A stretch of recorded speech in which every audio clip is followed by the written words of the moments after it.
안녕하세요. 독해를 할 때 어떤 글의 첫 문단을 읽는 것은 중요합니다. 첫 문단을 잘 읽어야지 나머지 문단도 잘 읽을 수 있습니다. 특히 또 첫 문단 중에서도 뭐냐 하면은 첫 문장이 중요합니다. 첫 문장은 그 문단의 핵심적인 내용을 담고 있습니다.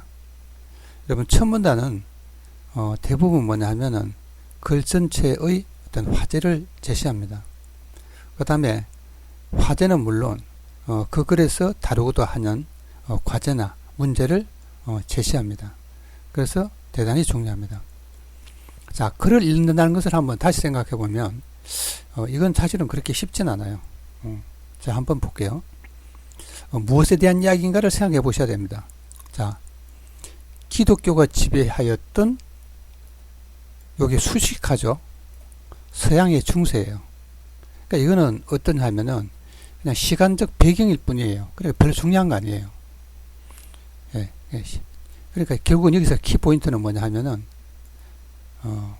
서양 중세인데 서양 중세는 기독교 중심적인 서양 중세인 거죠.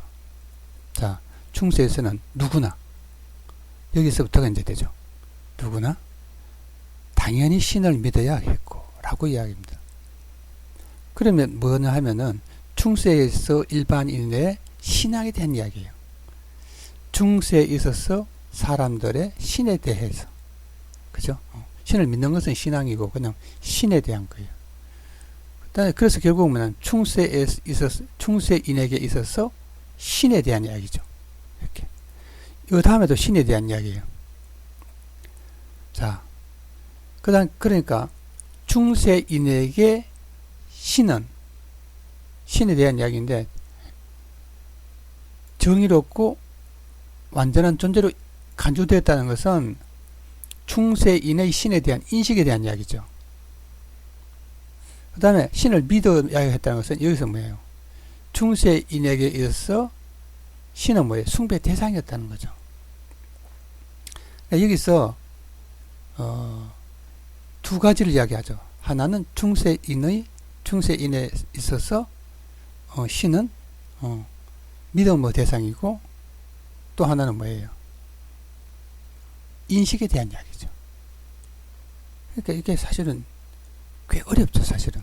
예. 자, 중세인에 있어서 믿음의 대상인 신, 인식의 대상인 신에 대한 인식, 신에 대한 믿음, 신에 대한 인식, 이런 거죠. 자, 꽤 어려운 이야기입니다, 사실은. 자, 이어서 다음 문장을 보겠습니다. 이제 뭐냐 하면은 서양 중세 신학적 관점에서 이야기를 하는 거예요. 이야기가 서양의 중세 신학에서는 전지전능한 신에 대한 이야기 역시 중세 신학에서의 신입니다. 모든 것을 창조했다고 인식한다는 거죠. 그러니까 이것도 뭐예요? 서양 중세 신학에 있어서 신에 대한 인식이에요. 인식. 근데 그 인식이 뭐냐면 모든 것을 창조했다는 거죠. 그게 신의 역할이기도 하죠. 예. 자, 그리고 신의 특성을 언급하거나 정의할 때 이제 뭐야? 신에 대한 인식에 대한 이야기입니다. 자, 지금 이제 이야기는 뭐냐면 신의 특성을 언급하거나, 여러분 이거 첫 번째예요. 신의 특성을 언급하거나 혹은 신을 정의할 때 이렇게 읽어야 돼요. 신의 특성을 정의하는 게 아니라 신의 특성을 언급하고 신을 정의할 때 이렇게 읽어야 됩니다. 긍정적이를 용어로 사용하는 것을 긍정신학이라고 하고, 물론 이 부분은 긍정신학의 개념 해도 상관없습니다. 자, 물론 이제 전체적으로 보면 이게 전제죠. 언급할 때 두 가지 방법이 있죠. 다시 말하면 중세신학에서 전지전능한 신이 창조했다고 여기고 전제하고 이렇게 생각하면 됩니다. 신의 특성을 언급하거나 정의할 때의 두 가지 방법입니다. 하나는 긍정신학이고 하나는 부정신학이죠.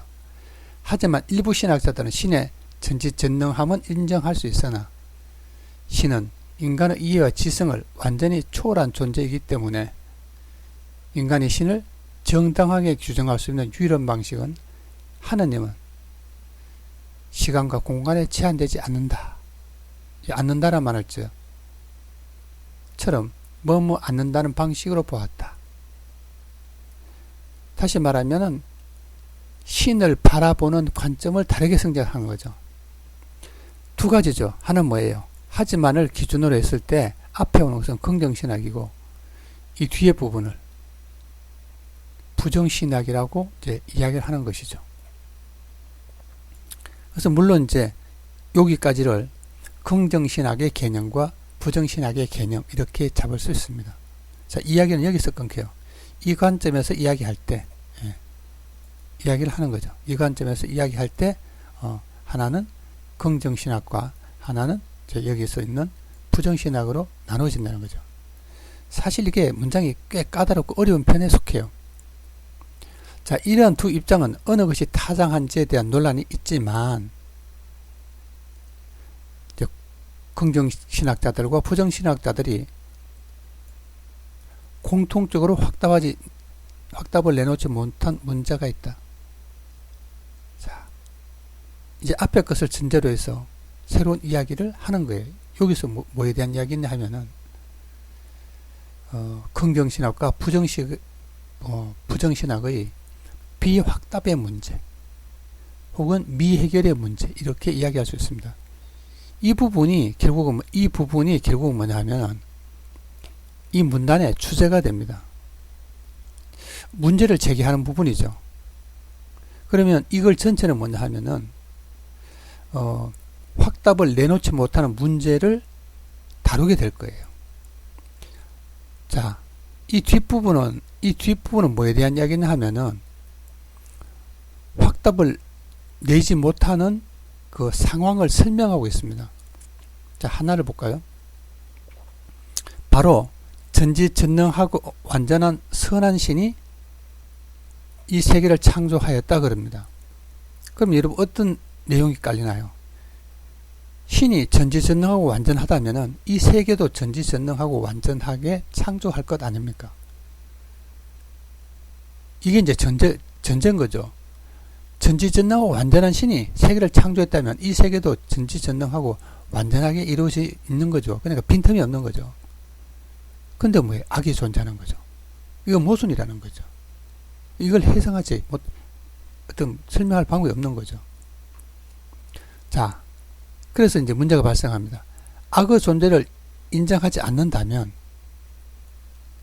현실에서 경험하는 모든 종류의 악을 부정해야 하는데 이건 모순이라는 거죠. 여러분 생각해 보세요. 악의 존재가 인정하지 않으면 세상에 악이 없는 거죠. 근데 우리가 경험 속에서는 뭐예요? 부정적인 그런 악이라고 생각되는 것을 만나게 된다는 거죠. 그러니까 이론과 현실이 맞지 않는 거죠. 그래서 모순이 일어납니다. 또 반대로 이야기하면 악의 존재를 인정하자고 가정하면 악이 있다고 치자. 그럼 뭐예요? 좀 전에 이야기한 완전한 신의 능력이 어떤 결함이 있다. 다시 말하면 신은 전지전능하고 완전하지 않다는 이야기가 되는 거죠. 그래서 모순이 또 다시 일어나는 거죠. 이 역시 용납할 수 없는 문제라고 했을 때 바로 모순을 이야기하는 겁니다. 자, 여기서 뭐가 발생했나요? 문제가 발생했습니다. 그렇죠?